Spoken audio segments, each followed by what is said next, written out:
So good morning, everyone, and welcome to the NSF Engines Proposers Day. Thanks for taking time to join today's events. NSF and the Engines team is excited to reach this major milestone and is looking forward to working with you and seeing the exciting efforts that you and your teams will be proposing. Before we get into the details of today, I would like to take this opportunity to introduce Dr. Erwin Gianchadani, who is the Assistant Director of the Directorate for Technology, Innovation, and Partnerships, and he will give us a welcome and opening remarks today. Erwin. All right, thanks very much, Dimitri, and hello, everybody. As Dimitri said, my name is Erwin Gianchadani. I have the pleasure of serving as the Assistant Director for Technology, Innovation, and Partnerships, leading our newly established TIP Directorate here at the National Science Foundation. And on behalf of the rest of the NSF team, I am thrilled to be able to welcome you to Proposers Day for the NSF Regional Innovation Engines program.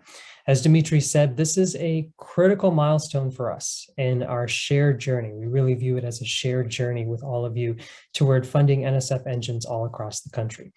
And it's especially exciting that we are meeting today. As many of you know, late last week, Congress passed the CHIPS and Science Act of 2022 in a strongly bipartisan fashion. And so that act officially authorizes both the new TIP Directorate as well as the NSF Engines program. And so the work that you all are undertaking is not only important to all of us on this Zoom call, but it's directly aligned with the priorities of Congress and the administration. And really, ultimately, your work is an essential part of our nation's future. Now, I want to offer you three key messages for today. First, this is a defining moment. It's a defining moment for all of us. 75 years ago, Vannevar Bush published a manuscript called Science, the Endless Frontier. I think many of you are familiar with that. It was just after World War II, and he made the case back then that federal investment in fundamental research, often at the nation's universities, would be a key driver of long-term economic growth and prosperity. And he was right. Over the last 7 decades, investments by NSF and other federal funding agencies have paved the way to the internet, to barcodes, to MRI machines, and to much more. And these investments have ultimately transformed our lives. But all these years later, we also face a different landscape today. Global competition is intense. Other nations have recognized the wisdom of Bush's approach and are growing their investments in R&D at rates faster than the US. We are facing unprecedented societal, economic, and technological challenges, from the changing climate to disparities in access to healthcare and education, to the untapped potential of emerging technologies like artificial intelligence in so many scientific fields and so many sectors of our economy. And we are recognizing that we have a long way to go as well in terms of engaging the full breadth of talent that exists across the nation. For too long, the benefits of federal investments have tended to concentrate on the coasts or in our cities, and they have not permeated to the heartland of the nation. And frankly, I would argue that our nation stands to benefit from tapping the diversity that is our unique American advantage. And so a book that many of us have been reading lately is Jumpstarting America by Jonathan Gruber and Simon Johnson. And that book underscores how we must evolve our nation's research and innovation enterprise to harness the talent that exists in all corners of our country, to address some of our foremost challenges regionally and locally, and to create opportunities for everyone, everywhere. And Gruber and Johnson in that book argue that that is the path to ensuring that we as a nation remain in the vanguard of competitiveness for decades to come. And so that's what's led us to TIP and to the NSF Engines program, which is my second main point for today. Just as we are facing a defining moment as a nation, the establishment of TIP, NSF's first new directorate in 32 years, and our flagship NSF Engines program constitute a generational opportunity. Together, we can significantly expand our nation's innovation capacity by investing in use-inspired research, innovation, and workforce development in key areas of national interest and economic promise in nearly every region of the country. The NSF Engines program takes a stridently different approach to how we've traditionally supported science and engineering.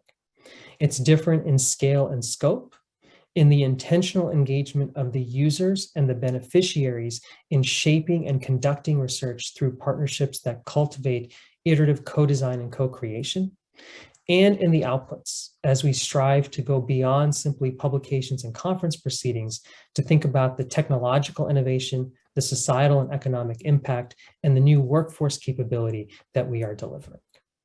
I want to emphasize here that this program has been informed by all of you as well.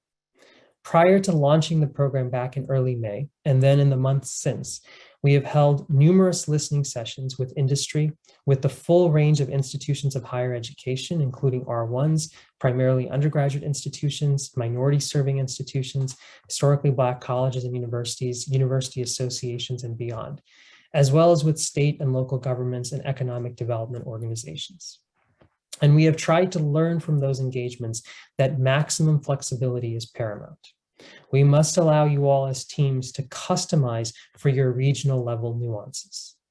Success here will ultimately depend heavily on building regional teams that are willing to make tangible commitments of resources, time, funding, and personnel. This is about regional efforts focused on benefiting the regions being served, not solely about advancing individual organizations. And that's why I have to tell you, we were excited to see the tremendous enthusiasm from all of you in response to the concept outlines deadline at the end of June.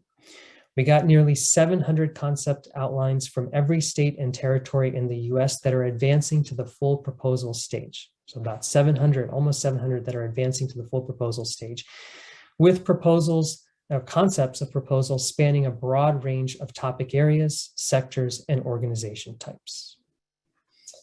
Finally, my third message today is to highlight what we see as some keys to success. As you'll hear from my colleagues on this call, including Susan in just a bit, the successful innovation ecosystems that we've studied throughout the US and around the world exhibit a great degree of variability. But there have also been some commonalities too, and I'm going to offer you 6 commonalities. First, every NSF engine needs an industry-type CEO who can keep the trains running on time, ensure the engine meets its milestones, and engage new partners at the appropriate stages. Second, the NSF engine needs to track metrics. NSF's 10 years of funding for a given engine is contingent upon successfully meeting milestones. I can tell you today that our expectation is we won't fund every team for 10 years, which is okay, but it's thus important to be tracking these metrics and milestones. Third, each NSF engine needs the full engagement of the partners that comprise it, and not in name only. It's imperative that we break down the walls between academia and industry. This is our opportunity to really change the rules of engagement. Fourth, workforce development is critical. And here I'm talking about meeting folks where they are. We must train the next generations of talent at all levels, in high schools, in community colleges, in four-year universities, in graduate schools, and so on. Fifth, diversity, equity, inclusion, and accessibility must be one of the core principles of every NSF engine that we fund. This must be built into the fiber of an engine, not as an afterthought. And sixth, and you've already heard me stress a little bit that the lead organization for an NSF engine plays a critical role in setting and executing the engine's vision. But as important as it is to have the right lead organization and a visionary CEO, it's equally important to have the right partners and to ensure that everyone is at the table equitably, that everyone's perspectives are valued, and that ultimately the whole is greater than the sum of its parts. So I hope that that gives you a sense of some of the key success characteristics that we've seen in innovation ecosystems around the world that we seek to engender into the NSF Engine's fabric. Our goal for today's Proposers Day is to give you all an opportunity to hear directly from us about these and other points as well. We intend to walk you through a case study of the public and private partnerships that are necessary to build a successful innovation ecosystem. We'll answer your questions about the review criteria and process, try to illuminate our focus on diversity, equity, inclusion, and accessibility, and also talk through governance, leadership structures, and budgeting for future NSF engines in the breakouts later this afternoon. Last but not least, if we can bring up the slides for just a moment, I would like to take a second to express my gratitude to the entire NSF Engines program team. The folks whom you see on this screen, these folks are ultimately instrumental to the success of this program.